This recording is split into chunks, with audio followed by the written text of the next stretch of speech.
भारत में जेनजी का एहतजाज रंग ले आया। भारतीय वजीर तालीम धर्मेंद्र प्रधान ने इस्तीफा दे दिया। मोदी सरकार ने जेनजी के आगे घुटने टेक दिए हैं। श्रीनगर, मगरबी बंगाल, मुंबई, पुणे समेत कई शहरों में धरने जारी हैं। भारतीय ऑपोजिशन ने भी तलबा के हक के लिए आवाज बुलंद की। भारत में कॉकरोच जनता पार्टी का राज, कॉकरोच जनता पार्टी का वार। मोदी सरकार हार गई है। मोदी सरकार ने कॉकरोच जनता पार्टी के आगे घुटने टेक दिए हैं। आपको बताएं कि भारत में जेनजी का एहतजाज काफी दिनों से जारी था और अब उसी नतीजे में भारतीय वजीर तालीम धर्मेंद्र प्रधान ने इस्तीफा दे दिया है और मोदी सरकार ने जेनजी के आगे घुटने टेक दिए हैं। श्रीनगर, मगरबी बंगाल, मुंबई, पुणे समेत कई शहरों में धरने जारी हैं, जबकि भारतीय ऑपोजिशन की जानिब से भी तलबा के हक के लिए आवाजें बुलंद की गईं और भारत में कॉकरोच जनता पार्टी जीत गई, क्योंकि भारत में जो जेनजी का एहतजाज था उसके नतीजे में भारतीय वज़ीर तालीम धर्मेंद्र प्रधान ने इस्तीफा दे दिया है। कर्नल रिटायर्ड आबिद लतीफ साहब हमें ज्वाइन कर चुके हैं। आबिद लतीफ साहब, हम भी कई रोज से देख रहे थे कि कॉकरोच जनता पार्टी की जानिब से जब एहतजाज किया जा रहा था तो मुतालिबा एक ही था कि वज़ीर तालीम इस्तीफा दें। कहा जा सकता है कि मोदी सरकार ने घुटने टेक दिए हैं, मोदी सरकार को हिलाकर रख दिया है कॉकरोच पार्टी ने। जी, बहुत शुक्रिया मुझे अपने चैनल पे इनवाइट करने के लिए। जी बिल्कुल, जेनजी के अलावा अगर आप देखें तो ये वो पेंट अप इमोशंस हैं, ये वो पेंट अप जो एक anti democracy, anti humanity, anti society जो मोदी की पॉलिसीज हैं, ये उसका नतीजा है जी। कि जो अब ये जो बच्चे जब सड़कों पे निकले, बच्चों ने अपना एहतजाज किया और आज 35th डे है जिसमें वो ये कर रहे थे और अब उनके जिसके रिजल्ट में उनके जो एजुकेशन मिनिस्टर हैं, लेकिन अब मुझे लगता ये है कि इनकी डिमांड जो है और इस मूवमेंट की डिमांड अब खाली एजुकेशन मिनिस्टर तक नहीं है, ये मोदी तक भी है, क्योंकि वो कहते हैं कि इन्होंने हमारी सोसाइटी को डिस्ट्रॉय कर दिया।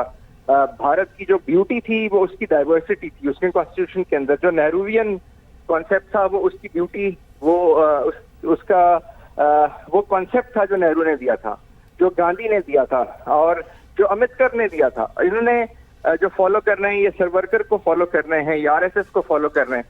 तो मुझे लगता है जी कि इसके बाद अब दूसरा जो रेजिग्नेशन है वो मोदी साहब का आएगा। बिल्कुल आबिद लतीफ साहब, अब हम इस इस्तीफे के बाद हम ये कह सकते हैं कि मोदी की दोगली और खोखली पॉलिसी अब मजीद नहीं चल सकती हैं। जी बिल्कुल, मोदी की जो स्टेट क्राफ्ट है वो झूठ पे बेस्ड था, डिसीट पे बेस्ड था, नफरत पे बेस्ड था और पेरोकियलिज्म पे बेस्ड था, जो आपस में सोसाइटी को लड़ाने में हिंदू मुस्लिम फसाद के ऊपर था। आरएसएस का सारा कॉन्सेप्ट ही यही है। तो अब डेफिनेटली आप बिल्कुल हम ये कह सकते हैं और अब I think there is a new beginning in India. लेकिन आबिद लतीफ साहब, ये कैसे मुमकिन हो पाएगा? मोदी सरकार को तो अभी तक कोई नहीं हिला पाया, वजीर तालीम के इस्तीफे तक तो ठीक है, लेकिन ये जेनजीज ये कैसे कर पाएंगे कि मोदी सरकार का खात्मा होगा, मोदी सरकार का सफाया होगा? ये कैसे पॉसिबल होगा?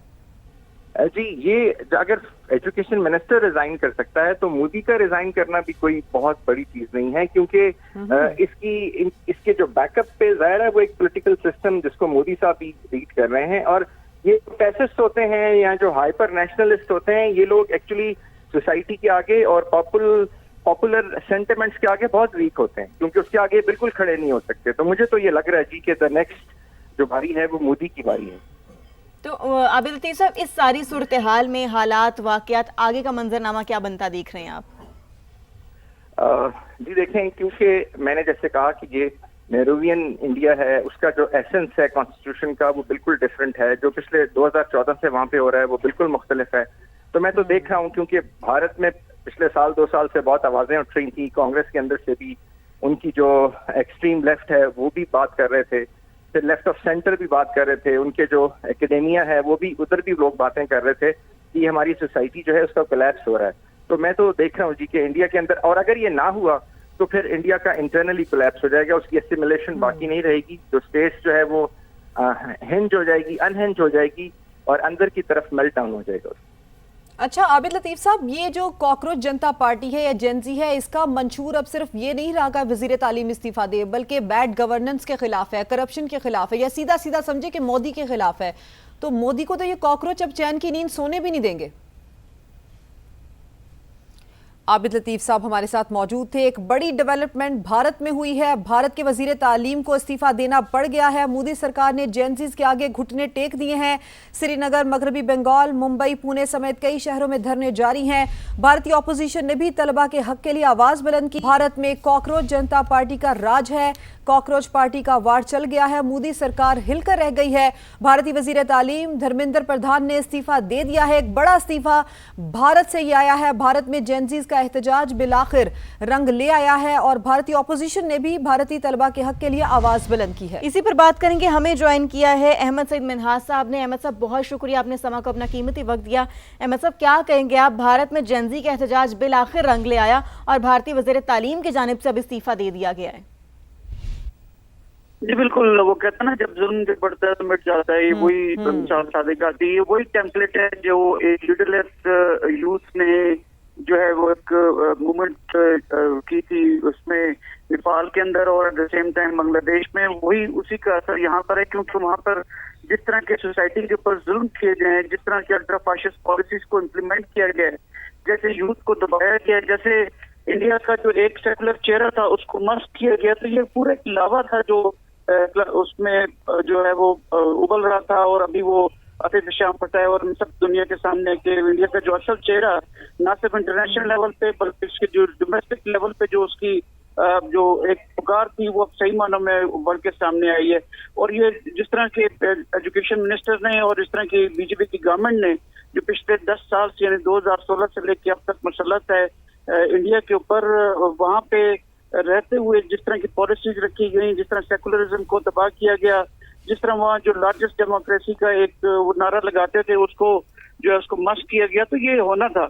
और अब आइंदा आने वाले दिनों में आप देखेंगे ये ट्रांसलेट होगा इनटू कि मोदी की स्थिति की जाने, क्योंकि अब स्टूडेंट्स बिल्कुल अहमद साहब है कि नौजवानों ने पूरी की पूरी काया पलट कर रख दी है और पूरी की पूरी मोदी सरकार को हिला कर रख दिया है। अहमद सईद मिन्हाज साहब, कहा जा सकता है कि भारत की पूरी सरकार अब खतरे में है?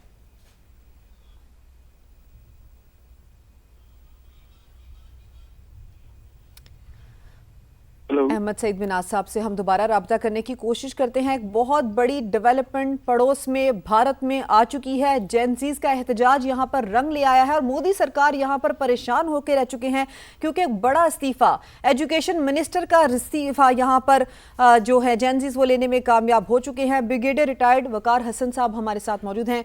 वकार हसन साहब, जो एहतजाज इतने दिनों से जारी था वो रंग ले आया, वजीर तालीम ने तो इस्तीफा दे दिया, क्या समझते हैं कि मोदी सरकार भी खतरे में है इसके बाद? आई थिंक अगर ओवरऑल देखा जाए तो भारत एक प्रेशर कुकर बना हुआ था पिछले 12 साल से, और पूरी अवाम जो है, यूथ है, इंतहाई डिप्रेस था बिकॉज ऑफ द प्रेसिव टैक्टिक्स। इसमें करप्शन भी है, इसके अंदर डिवाइसिव पॉलिटिक्स है, और बीजेपी समझती थी कि चूंकि वो आरएसएस जो है और बीजेपी कंट्रोल करते हैं ब्यूरोक्रेसी को, जुडिशरी को और पावर को, तो दे कैन डू एनीथिंग, लोगों को डिसएनफ्रेंचाइज किया। तो आई थिंक ये बिल्कुल एक बिगिनिंग है, आई वुड से एक शुरुआत है और एक नेचुरल रिएक्शन है। और उसमें अच्छी बात यह है कि यूथ ने जितना भी इनका नैरेटिव था, डिवाइसिव हिंदू मुस्लिम डिवाइड था, ऑपरेशन ऑफ माइनॉरिटीज था, उसको उठा के परे फेंका है। बहुत ज्यादा नजर आई है यूनिटी बिटवीन डिफरेंट कम्युनिटीज, और ये बिल्कुल एंटीथीसिस है जो आरएसएस का नैरेटिव है। दूसरा, मेरे ख्याल में मोदी ने भी जान छुड़ाई है, बिकॉज इतना प्रेशर था। अगर आप देखें तो दिल्ली के अलावा आई थिंक मुंबई में हो रहे हैं, महाराष्ट्र में, इसके अलावा कोलकाता में कल बहुत बड़ा प्रोटेस्ट हुआ है, फिर अरुणाचल प्रदेश है, लद्दाख है, पटना में है, बिहार में। इस तरीके से आई एम श्योर बेशुमार कोई लोग कह रहे हैं कि शायद 200-250 से ज्यादा प्रोटेस्ट हैं डिफरेंट सिटीज में। It was becoming all India movement.